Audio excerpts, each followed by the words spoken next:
अगर आपको हमारी वीडियो पसंद आए तो उसे लाइक, शेयर और सब्सक्राइब जरूर करें। नमस्कार दोस्तों, मैं श्याम वशिष्ठ और आप देख रहे हैं पीआर खोज।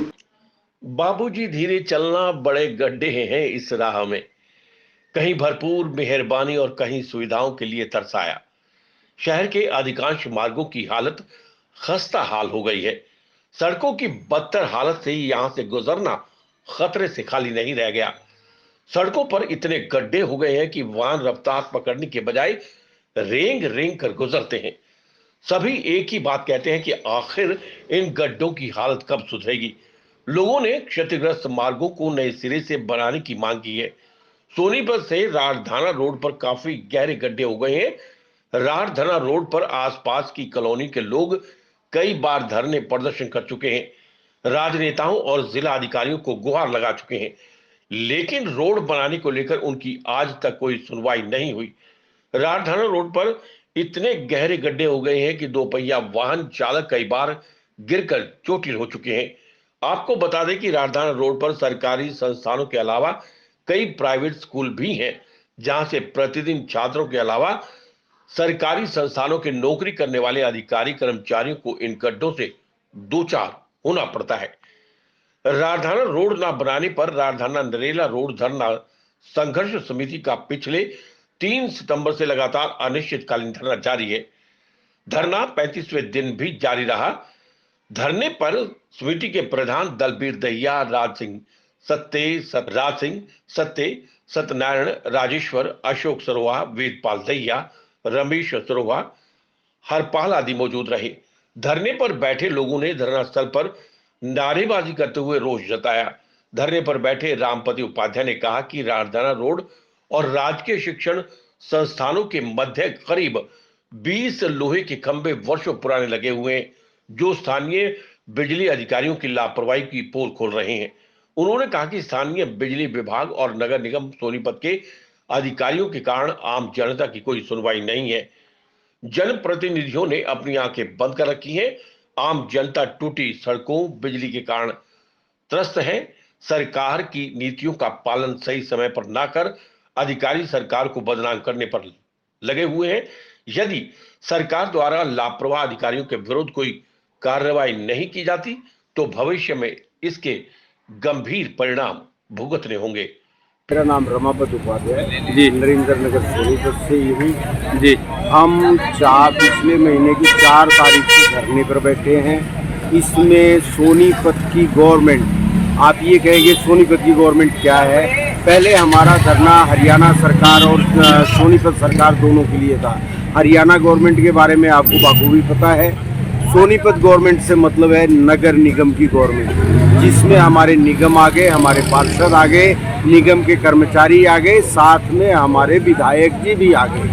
हम 4 तारीख से अनुरोध धरने पर बैठे हुए हैं। मोटिव हमारा ये है, ये रोड बनना, रोड के साथ साथ बीच में जो खंभे आ रहे हैं, इन खंभों को हटाना। महोदय, हम इसके लिए 2 साल से कानूनी लड़ाई भी लड़ रहे हैं। राइट टू सर्विस कमीशन से नगर निगम के ऊपर जब प्रेशर पड़ा, तब नगर निगम ने इस ज़मीन को, इस रोड को अपने कब्जे में लिया। 14/8 को इन्होंने लेटर इशू किया कि नगर निगम की इस रोड को हम बनाएंगे।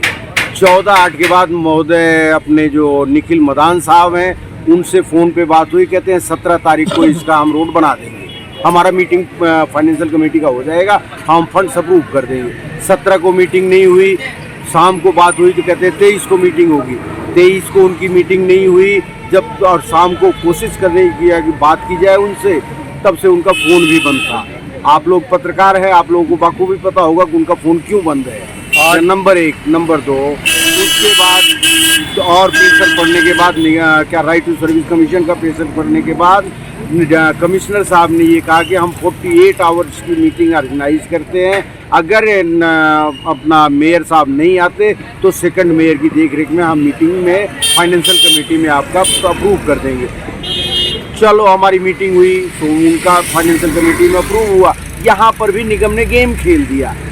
जहाँ पर आज 4 साल से जनता परेशान हो रही है, आने जाने वाले परेशान हो रहे हैं और आप लोग पत्रकार बंधु हैं, शायद आप लोग भी परेशानी महसूस कर रहे होंगे। उन्होंने गेम खेला, 21 दिन का टेंडर लगा दिया और वो भी विदाउट अर्नेस्ट मनी।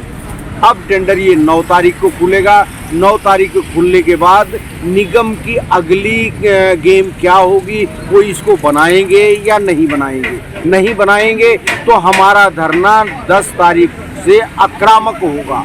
इसके लिए हम डीसी साहब को भी देंगे और ज्ञापन देंगे कि आप हमें बताइए कि अब हम क्या करें, हमारे पास और कोई चारा नहीं है। सेकंड थिंग, अब आ जाते हैं हम बिजली बोर्ड के। इसके 2 पहलू हैं बिजली बोर्ड के ऊपर। बिजली बोर्ड का क्या कहते हैं, अपना ग्रीवेंस कमेटी का राइट टू सर्विस कमीशन से बाय नेम नोटिस इशू हुआ है और आज 3 दिन पहले हमारी एक्सीएन एससी और एससी साहब, एक्सीएन साहब और एसडीओ साहब की ज्वाइंट मीटिंग हुई।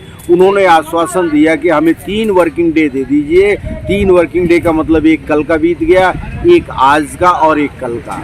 तो और शनिवार इतवार छुट्टी होती है। कहते हैं हम कंट्रैक्टर को बुला के, और इसका 35 लाख रुपए का पहले का टेंडर था जिसमें हम इसको अपने रोड क्लियर करते हैं, खंभे हटाते हैं। अब सवाल इस बात का होता है कि ना तो क्या कहते हैं निगम की गवर्नमेंट मान रही है, ना लिंगरान कर रही है। बिजली बोर्ड के पास 35 लाख रुपए आ चुका है, लेकिन उसके बाद भी क्या इंटरेस्ट है। ये आप जो लोहे के खंभे देख रहे हैं, ये लोहे के खंभे डेड हैं, इनके अंदर कोई सप्लाई नहीं है। मेरा क्वेश्चन हुआ कि भाई आप इन लोहे के खंभों को हटा दो।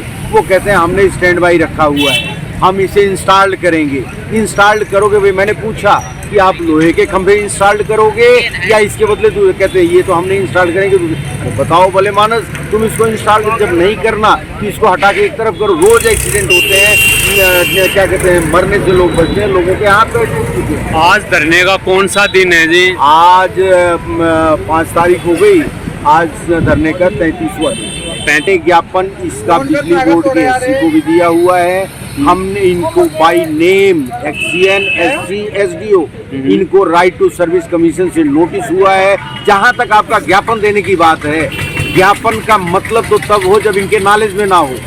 कोर्ट में केस पेंडिंग पड़ा है इसका, इनको सबको नोटिस हुआ पड़ा है, उसमें ज्ञापन की जरूरत क्या है। डीसी महोदय के संज्ञान में है, विधायक को, विधायक जी का पता नहीं है, निगम के चेयरमैन का पता, क्या कहते हैं, अपना मेयर का पता नहीं है। हम कहाँ ढूंढेंगे उनको, कहाँ जाएंगे? उनके कोठी पे जाएं, निगम में जाएं, ताला लगा है उनके कमरे में, कोठी पे जाएं, कोठी पे गार्ड कहता है नहीं, तो हम बताओ कहाँ जाएंगे। ठीक है सर। PR खोज के लिए रणबीर रोहिला के साथ श्याम वशिष्ठ।